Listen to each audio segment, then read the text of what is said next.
अस्सलामुअलैकुम, टेक्सर आपके साथ मैं हूं सबा शेख और आज हम बात करेंगे बजट 2019 के हवाले से और इसके लिए हमारे साथ मौजूद होते हैं टैक्स एक्सपर्ट अनवर काशिम मुमताज़। अस्सलाम वालेकुम सर, कैसे हैं आप? मैं ठीक हूँ, आप बताएं। ठीक है, बिल्कुल ठीक ठाक सर। आवाम जो है वो थोड़ा सा कंफ्यूज है क्योंकि बजट आया और बजट के बाद बड़े सारे तहफ़्फ़ुज़ात आ रहे हैं, तो क्या कहेंगे आप इस सारी सूरत हाल पे? देखें, आवाम कंफ्यूज है वो तो अपनी जगह है, लेकिन वजह है कंफ्यूज की, वो है कन्फ्यूजन की, वो है कॉस्ट।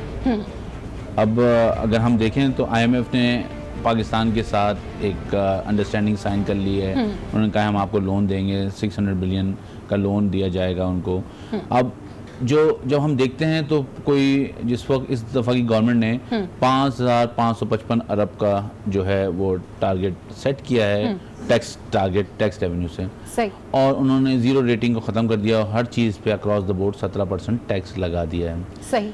जो पहले भी मैं बारहा कह चुका हूँ, सेल टैक्स या इनडायरेक्ट टैक्स का जो सबसे बड़ा नुकसान होता है वो आम आदमी के हाथ में आता है और उसको उसका बर्डन महसूस होने लगता है। और वो कॉस्ट जो उसकी कॉस्ट अगर 100 रुपए की थी तो वो कॉस्ट 117 रुपए हो जाती है। तो ये जो चीज़ है ये किसी तरह भी किसी भी इकोनॉमी किसी भी मुल्क के लिए सही नहीं है। इसलिए आम आदमी जो है ना वो बड़ा वनरेबल होता है। राइट। उसके पास रिसोर्स कम होते हैं, उसके चैलेंजेस ज़्यादा होते हैं। हाँ। तो ये जो हुकूमत की तरफ से होता है टैक्स का सबसे ज़्यादा इम्पैक्ट जो है ना उसी को पड़ता है। सही। अगर आप ये देखें कि 17% कहाँ जाएगा, ये एंड कंज्यूमर के पास जाएगा। राइट। तो हुकूमत को ये चाहिए कि रिफॉर्म्स करे। हाँ। लेकिन इकट्ठा सारे रिफॉर्म्स ना करे। हुकूमत को चाहिए कि जल्दबाजी में काम ना करे।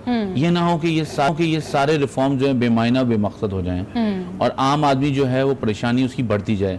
तो ये जो चीज़ें उनको सोचना पड़ेगा कि ये किस तरह उसको देखते हैं। मेरे ख्याल में मैंने जो बात वो ये है कि इनडायरेक्ट टैक्स को कम होना चाहिए। हाँ। डायरेक्ट टैक्स को बढ़ना चाहिए। टैक्स बेस को बढ़ना चाहिए और टैक्स बेस एक दिन में नहीं बढ़ेगा। हाँ। ये बात हुकूमत वक्त को भी जहन में रखनी चाहिए, FBR के लोगों को भी जहन में रखनी चाहिए कि टैक्स बेस कल्चर जो डेवलप होने में टाइम लगता है। कल्चर डेवलप होने में टाइम लगता है और जिस तरीके से आप हमेशा अपने शोज में कहते रहे कि इतना रिफॉर्म लेकर आए जितना लोग डाइजेस्ट भी कर सकें। एक साथ अगर आप सारी चीज़ों के ऊपर रिफॉर्म लेके आएंगे तो लोगों को थोड़ा सा अंडरस्टैंड करने में प्रॉब्लम होती है। अच्छा, ये जो हुकूमत की जानिब से रजीम FTR को ख़त्म किया गया और मिनिमम टैक्स रजीम को ख़त्म नहीं किया गया, इस हवाले से क्या कहेंगे? देखिए, ये 1992 की बात है जब ये FTR रजीम होती है फाइनल टैक्स रजीम। जो आपने टैक्स दे दिया हाँ। उसके बाद ओवर एंड अबव आपसे कोई सवाल नहीं होगा और that is your final liability.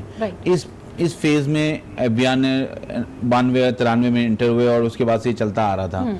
अच्छा, एक तरह से FBR को ये था कि इनके ऑडिट भी नहीं होने और लोगों को भी एक बेनिफिट था कि FBR वाले से सवाल नहीं करें, उनको हॉर्न नहीं कर रहे, हाँ। उनके ऊपर कोई हैरेसमेंट या कोई चीज़ नहीं थी। लेकिन by the passage of time ये बात डेवलप होती गई कि जो FTR है हाँ। उसका सही एक्सपोजर टैक्स नेट में नहीं आ रहा, उसका सही डिस्क्लोजर नहीं आ रहा। तो उन्होंने उसको जो है वो चेंज करने की कोशिश की। अब जो चेंज करने की कोशिश की तो गवर्नमेंट ने चेंज करते हुए अपने ही मतलब की बात की। उन्होंने कहा अगर आपका टैक्स 6% करता है इतना तो आप दे दें मुझे, ठीक है, और उसके बाद आपका केस जो है ऑडिट में भी आएगा, आपको अकाउंट्स भी सबमिट करने पड़ेंगे। तो ये चीज है, ये मतलब आपने दोनों तरह से जो है ना अपनी ही बात की है। तो बेसिकली अगर FTR रजीम खत्म करना चाहते हैं तो आप मिनिमम टैक्स भी खत्म करें। आप ये कहें जो आपका टैक्स बनता है end of the day, end of the year, आप वो टैक्स पे करें और आप अपने मतलब घर जाएं। लेकिन ये कि उन्होंने कहा नहीं जी आपको जो टैक्स कट गया है इससे कम तो आपको टैक्स देना ही नहीं है। हाँ। क्योंकि गवर्नमेंट को अपने फाइनेंशियल चैलेंजेस हैं, गवर्नमेंट के रेवेन्यू के चैलेंजेस हैं, गवर्नमेंट को डेट देना है, तो गवर्नमेंट ने इस तरह। अब ये जो चीज़ है ना ये ऐसी है कि ये मेरे ख्याल में अगर देखा जाए तो लोगों को ये हर्ट करी, बिकॉज अगर आपने इतना टैक्स भी दे दिया फिर लोग जो हैं वो ऑडिट के लिए भी ओपन हैं, फिर वो FBR की एक्सप्लेनेशन के लिए भी। तो मेरे ख्याल में गवर्नमेंट को उसको देखना चाहिए कि मिनिमम टैक्स की बजाय अगर नॉर्मल टैक्स में वो लेके आ जाए सबको, तो मेरे ख्याल में फिर सब एक्सपोज होंगे और सब जो ऑडिट होगा और जो FBR जितना उनसे जिस तरह भी अगर कोई डिस्क्लोजर प्रॉब्लम है तो जो टैक्स लेना चाहे वो टैक्स ले। और ये ज्यादा बेहतर तरीका है अनवर साहब कि सारे के सारे फिर डिस्क्लोज हो जाएंगे और फिर कोई कंफ्यूजन जो है वो नहीं रहेगी। अच्छा, एक ये जो CNIC की कंडीशन अब डाली गई है तो आपको क्या लगता है ये कंडीशन प्रैक्टिकली पॉसिबल है? क्योंकि शब्बर ज़ैदी जब ताजरों के साथ बैठे हुए थे तो उनसे भी इस हवाले से सवालात हुए थे, तो उन्होंने कहा था इसके ऊपर हम गौर कर रहे हैं, देख रहे हैं कि इसको कैसे आगे जो है वो परस्यू किया जाएगा। देखिए, मैं ये तो आज शुरू हुआ है सारा, हम इसको प्रोग्राम को 3 साल से चला रहे हैं और हम यही बात कर रहे हैं कि डॉक्यूमेंटेशन होनी चाहिए। CNIC का मतलब इम्पॉसिबल नहीं है। अच्छा, ठीक है। लेकिन अब आप ये कहेंगे रिटेल पे CNIC देना शुरू कर दें, अगर आप मतलब कोई आउटलेट पे ये पॉसिबिलिटी नहीं है। लेकिन अगर सप्लाई चेन में कहीं होलसेलर रिटेलर को दे रहा है तो वहां CNIC देना है, तो वो पॉसिबिलिटी है। इवन देन आप एक नॉन टैक्स कल्चर से लोगों को टैक्स कल्चर की तरफ लेके जा रहे हैं, तो आप उनको 190 पे शिफ्ट कर रहे हैं, तो आपको ग्रेजुअली जाना चाहिए। मेरा ये एक रिक्वेस्ट है, आपको जाना चाहिए, आपको सेक्टर वाइज जाना चाहिए। मैं पहले भी कह चुका हूं कि आपको ग्रेजुअली जाना चाहिए। CNIC की कंडीशन इम्पॉसिबल नहीं है, लेकिन रिटेल स्टेज पे ये पॉसिबल नहीं है। सही, मतलब जो या आप कैसे एक्सपेक्ट कर सकते हैं कि हर आदमी अपना CNIC लेके जो है दुकान पे जाए और वो लेकर, लेकिन जहां उससे पहले जो स्टेज है, अगर वहां पे कोई डॉक्यूमेंटेशन का वो है सप्लाई चेन में, उसको होना चाहिए, उसमें कोई दो राय नहीं है। लेकिन कैसे होना चाहिए और कब होना चाहिए, ये शायद मेरे ख्याल में इसके दिखना चाहिए कि उनको FBR को कि बेहतर तरीके हो। देखिए, बिजनेस एक्टिविटी रुकेगी तो FBR को भी रेवेन्यू नहीं मिलेगा, हुकूमत को भी रेवेन्यू नहीं मिलेगा। टैक्स जो है वो बिजनेस एक्टिविटी का ट्रिकल डाउन इफेक्ट होता है। तो वो ट्रिकल डाउन इफेक्ट जब तक नहीं होगा, जब तक ये हैंड्स चेंज नहीं करेंगे कि मैं चीज़ खरीदूंगा नहीं, मुझसे कोई खरीदेगा नहीं, तो ये साइकिल है, जब तक चलेगा नहीं, जब तक ये चीज़ें जो हैं टैक्स के इम्पैक्ट में आएगा नहीं, तो मेरे ख्याल में हुकूमत को इसको सोचना चाहिए और कोई वायबिलिटी लेके आए। और इस बात से कोई दो राय नहीं है, कोई एक्सक्यूज नहीं है कि डॉक्यूमेंटेशन नहीं होनी चाहिए। बिल्कुल, डॉक्यूमेंटेशन तो होनी चाहिए। और अनवर साहब तो हमेशा से ये कहते हैं कि जितना ज्यादा लोग डॉक्यूमेंटेड होंगे उतना ज्यादा मुल्क के लिए भी फायदा है, मईशत के लिए भी फायदा है। तो आज हम डिस्कस करें बजट 2019 के हवाले से टैक्स और आप में यहाँ वक्त एक ब्रेक का, so stay with us.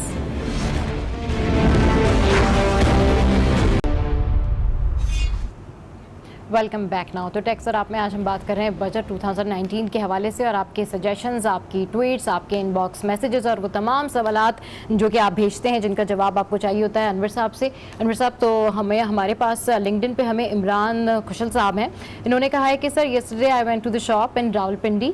I asked one of the salesperson to show me a shirt. Before he would do so, he said, "Sir, anything you'll buy, be just subject to 17% GST." हम ये बात कर रहे थे ना कि 17% tax आ गया है, तो एंड ऑफ द डे वो एंड कंज्यूमर पे इम्पैक्ट कर रहा है। जो बात मैं कर रहा था वही बात इस बात में आ गई कि वो cost of buying of any product वो महंगी हो गई है, महंगी हो गई है। तो वो जो लेने वाला है उसकी कॉस्ट अगर वो एक्स अमाउंट थी तो वो वाई अमाउंट हो गई, अगर 3000 थी तो 4000 हो गई। तो ये जो चीज़ है ना, लोगों को जो है परेशान करेगी, बिकॉज उनके बजट डिस्टर्ब होंगे, उनकी रेवेन्यू तो बढ़ा नहीं है, उनकी सैलरी तो उस लिहाज से बढ़ी नहीं है, पर उनका जो कॉस्ट ऑफ लिविंग है वो बढ़ गई है, वो एनहांस हो गया। हमें ज्वाइन किया इस पर मजीद बात करने के लिए खुर्रम शहजाद साहब ने, इकोनॉमिस्ट हैं। बहुत शुक्रिया सर, आपने टैक्स और आपके लिए वक्त निकाला। क्या पूछना चाहेंगे अनवर साहब? अस्सलाम वालेकुम खुर्रम जी। वालेकुम अस्सलाम। कैसे आप खैरियत से? ठीक है जी, बिल्कुल ठीक है। अच्छा, बस हम आपसे ये बात करना चाह रहे थे कि IMF में जो अभी साइन किया है पाकिस्तान के साथ एग्रीमेंट, उसके बाद अब ये इकोनॉमी किस तरफ जाएगी? देखें, अभी जो हमने IMF के साथ प्रोग्राम साइन किया है, इसकी एक तो कोई ज़रूरत थी, क्योंकि हमारे पास दो चीज़ों का जो है वो दो चीज़ों की रिक्वायरमेंट थी। एक तो डॉलर की थी कि डॉलर की सप्लाई बढ़े ताकि हम अपने कर्जजात की अदायगियाँ जो हैं वो टाइमली कर सकें, और इस साल की कर्जजात की अदायगियाँ तकरीबन 9 से 10 अरब डॉलर की हैं, एक्सटर्नल जो है बाहर की। तो एक तो ये था। दूसरा ये होता है कि IMF के आने की वजह से जो दूसरे डोनर्स हैं, जैसे कि वर्ल्ड बैंक है, ADB है, और दूसरे जो एजेंसीज हैं जो आपको एड भी देती हैं और फिर आपको लोन्स भी देती हैं, प्रोग्राम्स लोन्स देती हैं, प्रोजेक्ट्स लोन्स देती हैं, जो आपने सुना होगा कि IMF ने $38 बिलियन उसी वजह से डेवलपमेंट फंड सारे फ्रीज हुए थे और सारी चीजें रुकी हुई थी। जी बिल्कुल। तो वो जो डिस्क्रिप्टिव जो क्वालिटेटिव साइड है IMF की, जो हमें लेटर ऑफ कंफर्ट जिसकी वजह से मिलता है, उसकी वजह से ये सारी फंडिंग अनलॉक होती है। हालांकि ये भी सारी ज्यादातर कर्जजाती होती है, लेकिन ये होता है कि आपके यहाँ डॉलर की रिक्वायरमेंट जो है वो बढ़ जाती है, या बेहतर डॉलर की जो सप्लाई है वो इम्प्रूव हो जाती है, जिससे आपकी जो करेंसी है। लेकिन अगर हम ये तो एक साइड है, अगर अदर साइड देखते हैं तो इन्फ्लेशन 13% तक एक्सपेक्ट किया जा रहा है। जी तो मैं सिर्फ ये आ रहा हूँ कि एक तो देखिए ये साइड हो गई कि आपको जरूरत क्यों होती है IMF की, और इकोनॉमी में आप अगर अपने डिसीजंस टाइम पे ठीक नहीं लेते, अखराजात बहुत ज्यादा बढ़ा देते हैं और अपने टैक्सेस को उन लोगों से नहीं लेते जिनसे आपको टैक्सेस लेने चाहिए, तो फिर ये हाल होता है। और उसी वजह से आपके इंटरेस्ट रेट्स भी बढ़ते हैं, आपकी करेंसी डिवैल्यू होती है, करेंसी में जो है कमी होती है कदर में। आपने देखा भी है पाकिस्तानी रुपये में तकरीबन कोई 40% का जो है वो गिरावट नजर आई है। तो उसकी वजह से इन्फ्लेशन में इजाफा होता है, तो महंगाई बढ़ती है, तो फिर टैक्सेस और फिर इंटरेस्ट रेट्स बढ़ते हैं, बिजनेसेस जो है वो कम, उनकी ग्रोथ कम हो जाती है, तो ओवरऑल इकोनॉमी पर उसका इम्पैक्ट फिर नेगेटिव आता है। सही नहीं, तो ये जो 13% की मैं महंगाई की बात कर रहा हूँ, अदर साइड पे आम आदमी इससे बहुत परेशान है। देखिए मैं आपको बताता हूँ थोड़ा सा कि 13% की जो महंगाई है, 11 से 13% की महंगाई का टारगेट रखा गया है गवर्नमेंट की तरफ से बजटरी डॉक्यूमेंट्स में, लेकिन ये एक्सपेक्टेड नहीं है कि इतनी ज्यादा महंगाई हो, एक्सपेक्टेड नहीं। इसकी वजह यह है कि जो पाकिस्तान की महंगाई का एक बड़ा पोर्शन जो आता है वो बेसिकली तेल की कीमतों की वजह से आता है, और बाहर से हम तेल जो है बहुत ज्यादा इम्पोर्ट करते हैं। मिसाल के तौर पे अगर आप जो है ये कह लें कि 45 अरब जो है डॉलर की अगर आप इम्पोर्ट इनफैक्ट 65 अरब डॉलर की, तो उसमें तकरीबन कोई 12-13 अरब डॉलर का सिर्फ ऑयल होता है। ठीक है। तो उस ऑयल में अगर चेंजेस आती हैं, यानी कि उसकी कीमत में इजाफा होता है इंटरनेशनली, और फिर आपकी रुपये की कदर में भी कमी होती है, तो ये डबल आपको नहीं, लेकिन आप ये महंगाई बताएं एज ए इकोनॉमिस्ट, आप ये बताएं कि ये जो इनडायरेक्ट टैक्स बढ़ता है ये क्या अच्छा इंडिकेटर है? बिकॉज देखें 17% का टैक्स जो है आपने हर चीज पे लगा दिया है, तो ये तो एंड ऑफ द डे काफी इंपैक्ट पड़ेगा लोगों को। अगर 17% किसी इंडस्ट्री में नहीं था और 17% डायरेक्टली ऐड होगा तो कॉस्ट तो काफी इंक्रीज कर जाएगी। नहीं देखें, एक तो डॉक्यूमेंटेशन के लिए आपको टैक्स तो बढ़ाना पड़ेगा, नंबर 1 बढ़ाना भी पड़ेगा और टैक्स नेट में लोगों को लाना पड़ेगा। और देखें, एक तो सवाल ये कि क्या टैक्स होना चाहिए या नहीं होना चाहिए, दूसरा सवाल ये है कि किस पे टैक्स लगना चाहिए। देखें, जो प्रिंसिपल चीज है कि टैक्स होना चाहिए या नहीं होना चाहिए, इन पे तो डेफिनेटली टैक्स होना चाहिए, इसमें कोई दो राय नहीं है। उन पे होना चाहिए जो कि टैक्स देने काबिल होते हैं, नंबर 1। और वो डायरेक्ट होना चाहिए। इनडायरेक्ट टैक्स तो देखें हर कोई भरता है, एक ठेले वाला भी भरता है, एक छोटा दुकानदार भी भरता है, एक छोटा मोटा कारोबार वाला भी भरता है। तो इनडायरेक्ट टैक्सेस कम से कम होने चाहिए इकोनॉमी पे, ताकि जो इनकम जो आप जनरेट करते हैं, जो अर्न करते हैं, यानी कि जो चीज कमा के आप टैक्स में कहते हैं ना, टैक्स जो है वो लेकिन खुद यहाँ पे तो इनडायरेक्ट टैक्स बहुत बढ़ गया है। जी मैं यही आपसे कर रहा हूँ। देखिए, मैं कह रहा हूँ कि जो इनडायरेक्ट टैक्सेस हैं वो कम होने चाहिए। यहाँ पे टैक्सेस हमारे यहाँ 2/3 हिस्सा तो सिर्फ इनडायरेक्ट टैक्सेस का है, बल्कि आपको ये बताऊं कि जो डायरेक्ट टैक्सेस हैं उसके अंदर भी कुछ 60-70% 85% हिस्सा इनडायरेक्ट टैक्स का, विदहोल्डिंग टैक्स का। तो डायरेक्ट टैक्स का पोर्शन बहुत कम है, इसी वजह से इनडायरेक्ट टैक्स किए जा रहे हैं ताकि टैक्स को जो है पूरा किया जाए। लेकिन ये डिस्टॉर्शन है, ये ठीक नहीं है। हमें डायरेक्ट टैक्सेस बढ़ाने, और वो कैसे बढ़ेंगे? आपने देखा होगा कि जब टैक्सेस बढ़ते हैं तो फिर उनके अंदर जो कमाने की इस्तात होती है उसके ऊपर टैक्स लगाया जाता है, और यही होना चाहिए। और हमारे यहाँ डायरेक्ट टैक्स पर 18 लाख भी नहीं रहे, जबकि बांग्लादेश और इंडिया में 60-60 लाख, 50-50 लाख, 70-70 लाख लोग जो है वो डायरेक्ट टैक्स देते हैं, यानी कि अपने इनकम से टैक्स देते हैं। इनडायरेक्ट टैक्स, तो आप इस बात से मतलब हम भी यही बात कह रहे हैं कि टैक्स बेस को बढ़ाएं और डायरेक्ट टैक्स को ज्यादा लगाएं, मतलब इनडायरेक्ट टैक्स को आप मिनिमाइज करें। जी बिल्कुल। और देखिए, सब चीजें इसी से लिंक्ड है। अगर डायरेक्ट टैक्सेस बढ़ते हैं, टैक्स से जीडीपी बढ़ता है और आपके बिजनेसेस ग्रो करते हैं, आपके महंगाई की शरह भी नीचे आएगी। महंगाई की शरह बढ़ती क्यों है? देखिए, जब गवर्नमेंट के पास रिसोर्सेस नहीं होते ना, टैक्सेस नहीं होते, तो गवर्नमेंट क्या करती है, अपने उस खसारे को पूरा करने के लिए कर्जा लेती है। और जब कर्जा लेती है तो वो महंगा मिलता है, जब महंगा मिलता है तो इंटरेस्ट रेट्स तो बढ़ जाते हैं। इंटरेस्ट रेट्स बढ़ते हैं तो पूरी इकोनॉमी पे उसका, हर बिजनेस पे उसका इम्पैक्ट आता है। लोगों के पास पैसा नहीं होता जो अपने बिजनेस में लगा सकते हैं। अच्छा, आजकल एक बात बड़ी बात की जा रही है हर जगह कि इजिप्ट मॉडल में भी आईएमएफ ने जो ना इजिप्ट में अभी लोन दिया था, उसके बाद वहां पे बहुत ज्यादा जो है महंगाई बढ़ गई, लोगों के लिए बड़ा लाइफ जो है बड़ी डिफिकल्ट हो गई।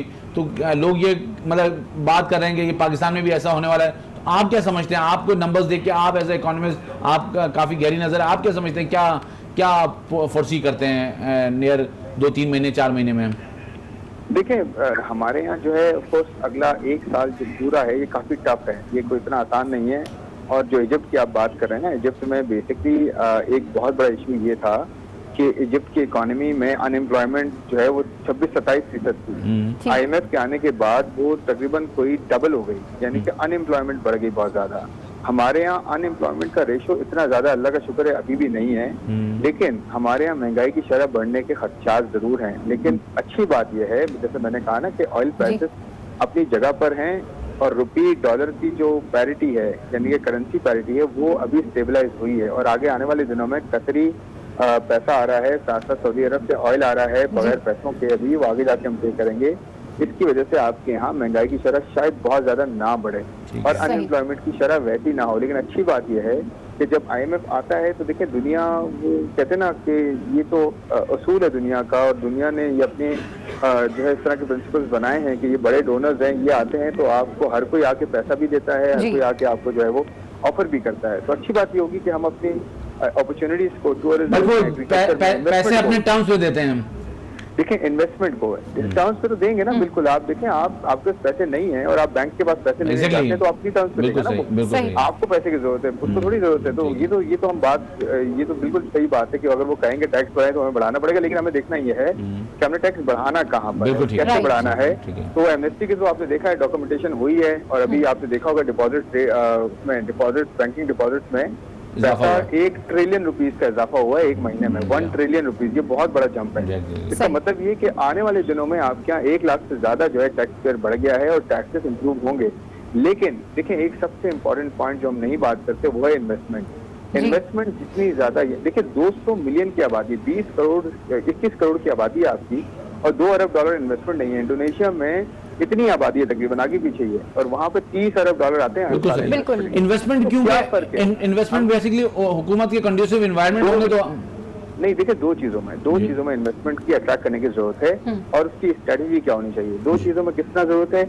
एक तो सबसे बड़ी इन्वेस्टमेंट का जो एरिया है वो है ह्यूमन कैपिटल, ह्यूमन रिसोर्स। लोग हमारे यहाँ डेवलप होंगे, अच्छे होंगे तो अच्छे हमें आउटपुट मिलेगा, प्रोडक्टिविटी होगी। दूसरा इंफ्रास्ट्रक्चर में, इंफ्रास्ट्रक्चर में अगर इन्वेस्टमेंट होगी तो आपके यहाँ पूरी इकोनॉमी में जो है वो बेहतरी आएगी। तीसरी चीज ये है कि जो आपकी स्ट्रेटेजी है ना अपने आप को पिच करने की, अपने आप को इमेज को अपने बेहतर करने की, वो सिर्फ नैरेटिव एक तरफ ना हो कि अकाउंटेबिलिटी नैरेटिव सिर्फ ना हो, उसके साथ साथ नैरेटिव ये भी हो कि पाकिस्तान के लिए आगे अपॉर्चुनिटीज क्या है, क्या है, इन्वेस्टर को क्यों आना चाहिए। बहुत शुक्रिया खुरम, आपको पॉइंट आ गया। हमें तो ब्रेक पे जाना है, फिर आपसे इंशाल्लाह किसी और प्रोग्राम में बात करेंगे। आपने देखा इन्होंने इन्वेस्टमेंट को जो है उसको देखना पड़ेगा, ह्यूमन कैपिटल में आपको इन्वेस्ट करना पड़ेगा, इंफ्रास्ट्रक्चर में इन्वेस्ट करना पड़ेगा, और ये जो चीजें पाकिस्तान को अपनी इमेज को किस तरह मार्केट करना है ये बहुत इंपॉर्टेंट है कि पाकिस्तान को अपने इमेज को किस तरह से सिग्निफिकेंट वो है कि अगर इन्वेस्टमेंट आएगी तो चीजें खुद ब खुद बेहतर होंगी। इन्वेस्टमेंट आएगी तो चीजें खुद ब खुद बेहतर हो जाएंगी। डिस्कस कर रहे हैं हम बजट 2019 के हवाले से। इस हवाले से बहुत सारी डिस्कशन और भी हैं, ट्वीट्स भी आपके शामिल करेंगे, लेकिन यहाँ पर वक्त एक ब्रेक का, so stay with us.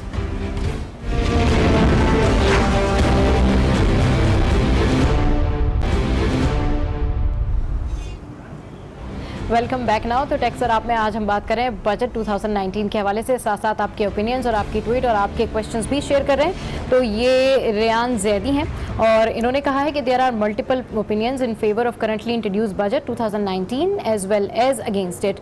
Being a tax payer people like me would never discourage it. Unfortunately, it is a normal practice to enhance the revenue side of fiscal policy of government. Why don't we look at the expense side as well? Collection of taxes in true letter and spread and usage of it. So इन्होंने कहा है कि there are lot of reasons which compel people to give taxes and the betterment of this country. We always ready for that.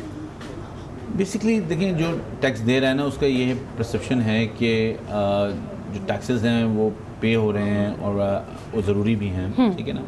But what they personally feel that expense side जो है ना वो भी check होनी चाहिए, because आप उस पैसे को किस जगह लगा रहे हैं, राइट, उसके साथ क्या कर रहे हैं, राइट, उसको मिसयूज तो नहीं किया जा रहा।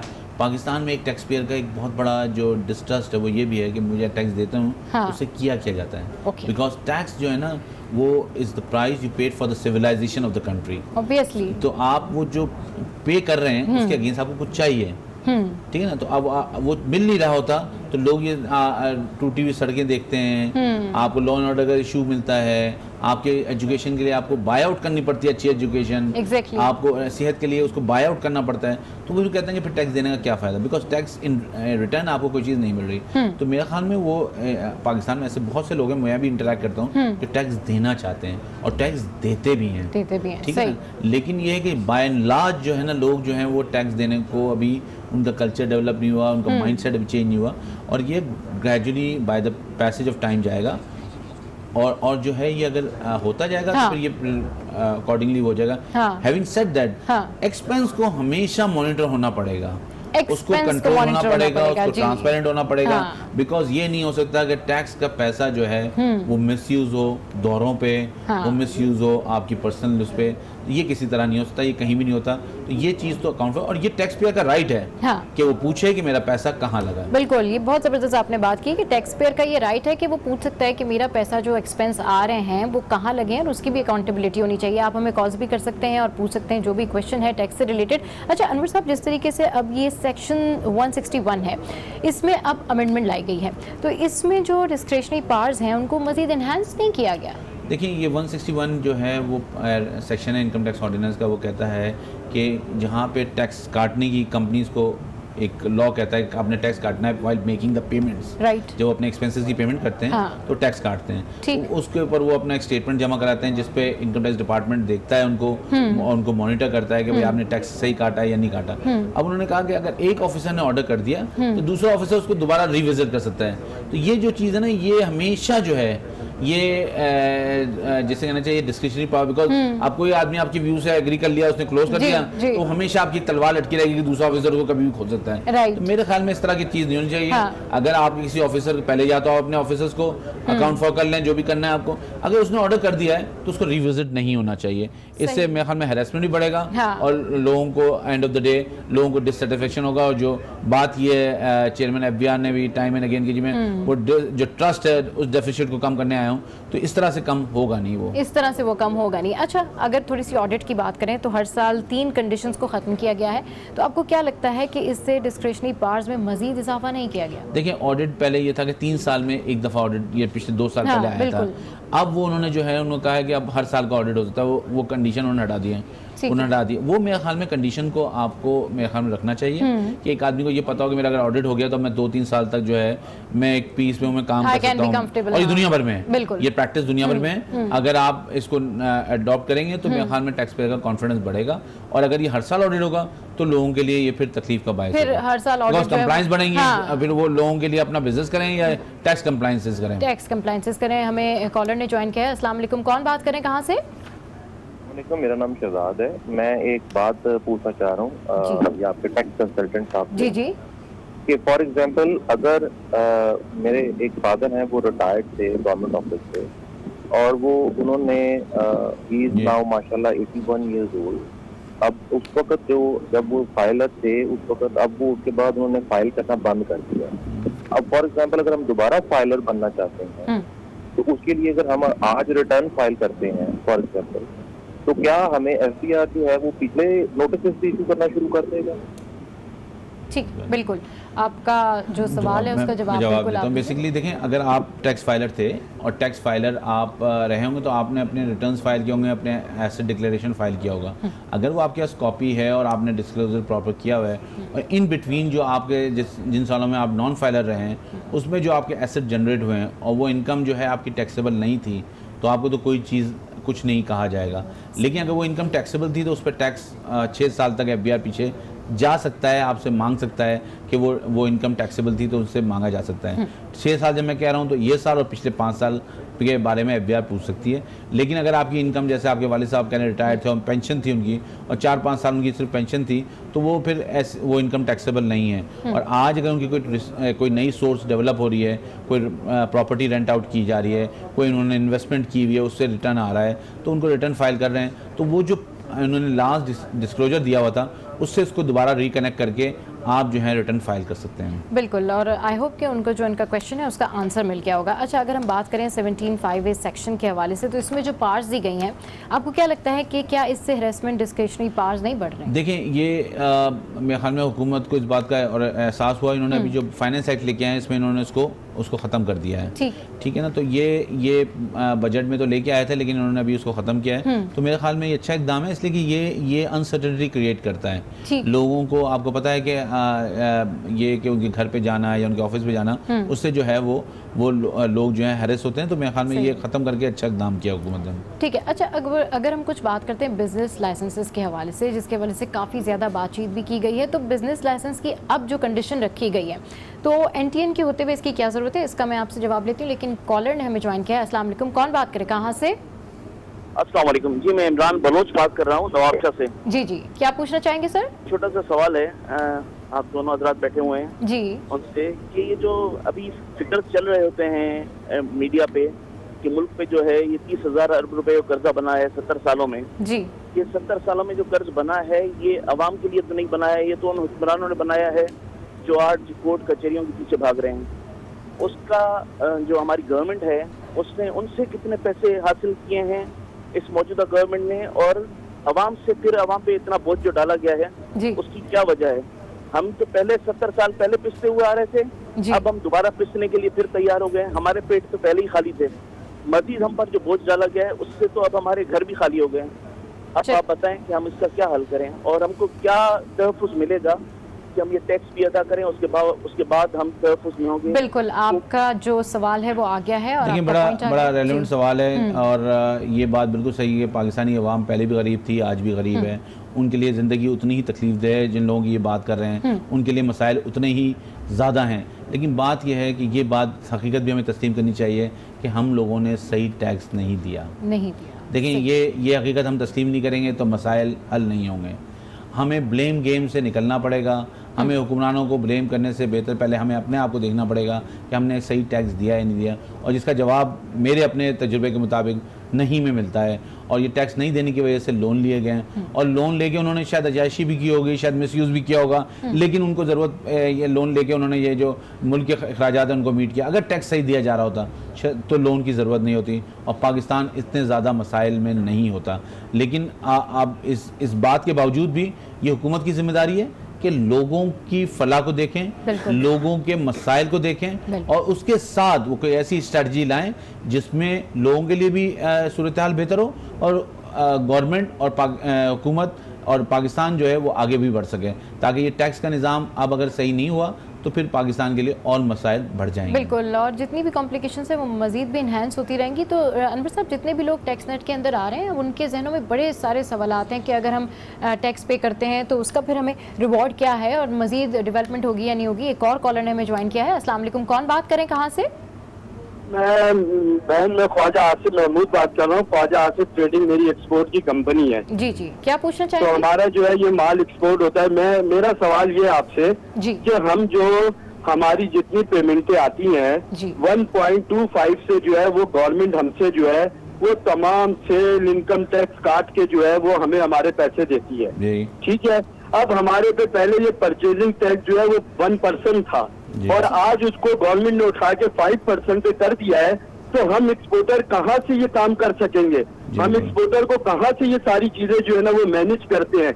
हमारे आप देखें कि इतना जुल्म किया जा रहा है, इतना जुल्म किया जा रहा है कि जो हमारी गाड़ी पंजाब से 30 टन का वेट लेकर आती थी, जो हमें 2 रुपए पर केजी किराया पड़ता था, वो आज वजीर मौसलात मुराद साहब ने जो है वो ये जो ट्रांसपोर्टरों से पैसा खा के उस टैक्स को ये 3% मतलब ये 3 गुना इन्होंने किराया बढ़ा दिया और उनका वजन कम कर दिया। और जो है ना, अगर हमारी रोडें सही नहीं है तो आप बाहर से बिटुमेन मंगा के अब उसको जो है मतलब जो है ना ठीक है, उस रोड आपकी को बात अच्छा आ रही है। बनाओ। आप क्या कहना, आप बताएं क्या टैक्स ज्यादा बढ़ गए? ये आप हमारे टैक्स, एक तो परचेजिंग टैक्स हमारा बढ़ा दिया गया और दूसरे ट्रांसपोर्ट के हवाले से जो माल हमें 1 रुपए 2 रुपए पर केजी आ रहा था वो आज 3 रुपए 4 रुपए पर केजी पे चला गया है। ठीक है। तो एक्सपोर्टर यहाँ पे 1.25 भी दे, जो सेल उससे वो करता है वो सेल उससे दी नहीं जाती।